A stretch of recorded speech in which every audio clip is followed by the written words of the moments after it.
so much harder than I thought it was going to be. It's been brought to my attention that I forgot to introduce myself, and that I need to share with people a little bit about myself so that they can understand or identify with me and where I'm coming from, and so that they could understand my perspective and why I'm doing what I'm doing. The only thing is I'm actually very uncomfortable with that, sharing stuff about myself.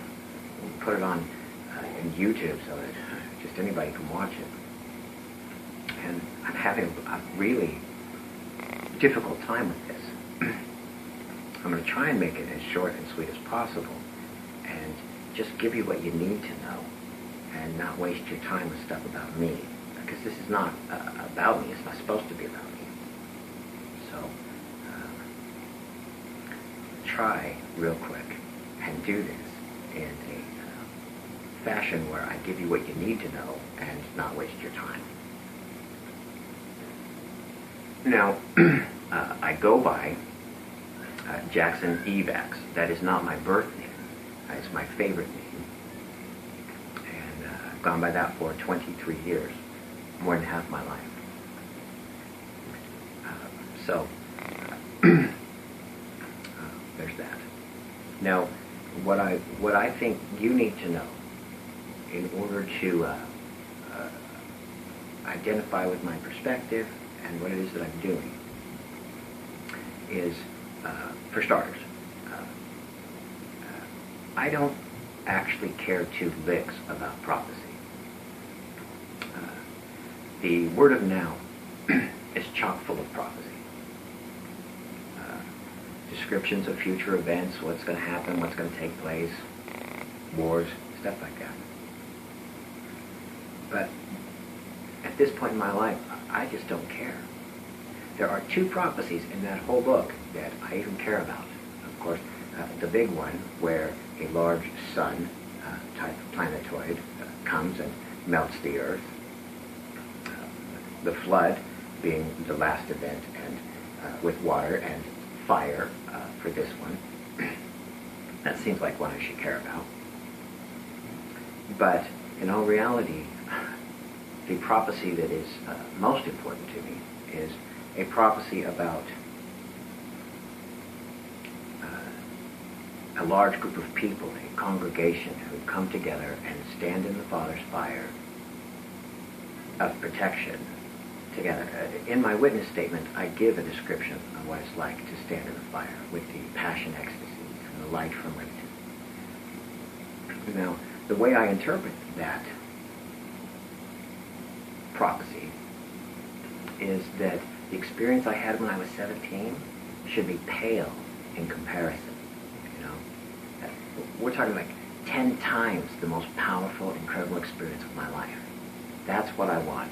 That's what I'm hungry for. Eventually someone will say, what's in it for this guy? Why is he doing it? What's his personal selfish reason? That's it. Beat you to it. Yes, I have a personal motivation in it.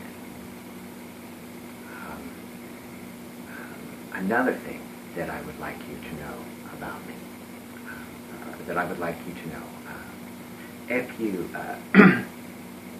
back in 1987, the Word of Now says that, back in 1987, that there were prophets all over the earth. Sam was not the only one.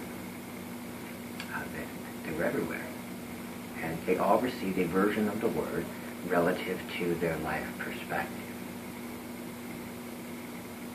If you are one of those people, a witness like myself or a prophet,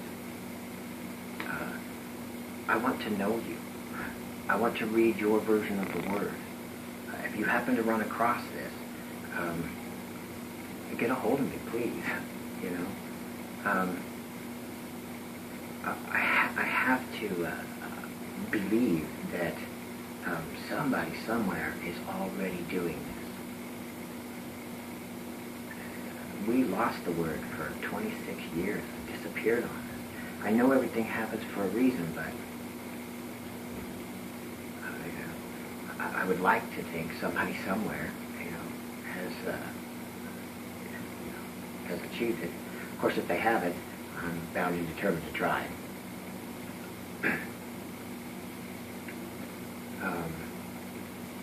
Another thing that I think I would like to share with you so that you understand where I'm coming from, my qualifications for doing such a thing. Other than the fact that I was a witness and I have actually managed to make the instructions in the word work, and I have every intention of sharing everything I can to help anybody else achieve the same. I want you to understand that when I was 6 years old, my dad used to hypnotize me to help me with a learning disability. My parents got divorced. I had nobody to hypnotize me anymore. That left me with self-hypnosis, which led to meditation, which I'm actually pretty good at. I've even gone as far as biofeedback studies, where they stick the little electrode and the toothpaste on your head and you fly a little TV on the screen. I've taught meditation classes. I've ran meditation groups. I'm actually pretty good at it. But to be honest with you, if I knew then what I know now,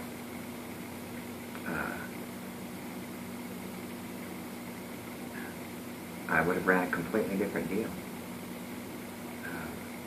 The meditations I've run in the past were mild in comparison.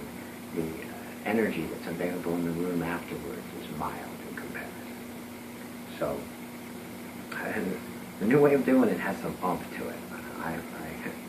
I appreciate that.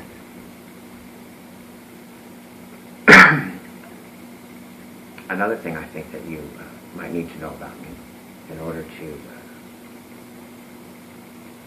identify and understand my point of view and perspective is that when my parents got divorced, we were Mormon, and we quit going to church, so we weren't Mormon anymore. I had heard my parents talking about past lives, and I understood the concepts. And I'm sitting there watching Channel 4, and on comes a show called The Heat and Death of the Universe. And scientists, the show, everything, they talk so definitive, like they have all the answers, they know everything. And as a child, you perceive that. They talk about evolution, they talk about all of these things, like they just know for sure that's the way it is. And here's this show on the heat death of the universe. Well, in my mind, as a 7-year-old kid, this is actually a show about the death of God and everything in existence, and the eventual end of my ability to have another lifetime, and the end of my spirit and soul. This is terrifying, and begins my experience, my personal experience with a faith crisis, which is miserable. But I dealt with it by delving into science. It started out as a book on train engines and jet engines, eventually turned to a study of quantum mechanics and relativity and subatomic particles and particle accelerators, and it became a love affair with the history of invention, which I was absolutely fascinated by. At 12 years old, I reached a place where I realized that they didn't actually know what the universe was made of.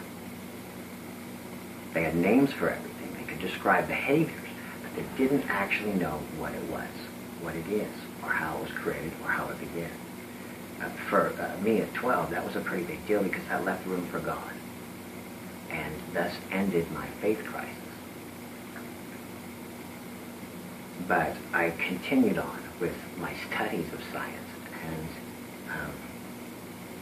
I also continue to have spiritual experiences throughout my life, knowing that there is more than science, and that spiritual experiences are real. And understanding that science doesn't actually have all the answers, they don't know everything, was wonderful for me. But at 17, I had achieved the equivalent of the average education of a 35-year-old person who had spent their entire life in school and graduated in the sciences. The reason I want you to know that is because I want you to know that I'm capable of critical thinking, that I'm capable of a deep understanding of how things work.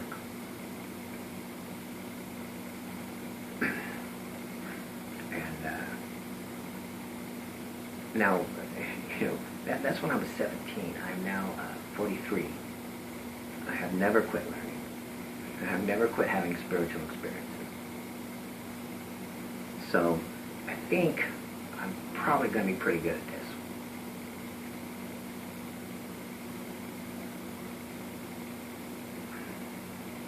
I'm trying to think if there's anything else that I can think of it's like real important I should throw in here.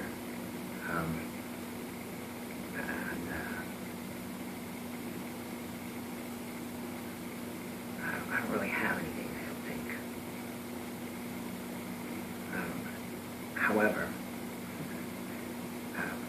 I would like to bring up that if you are one of those people who witnessed or was another, was another one of the prophets that was walking the earth at the time,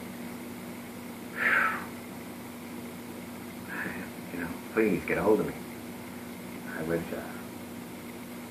really like to compare notes and hear your story.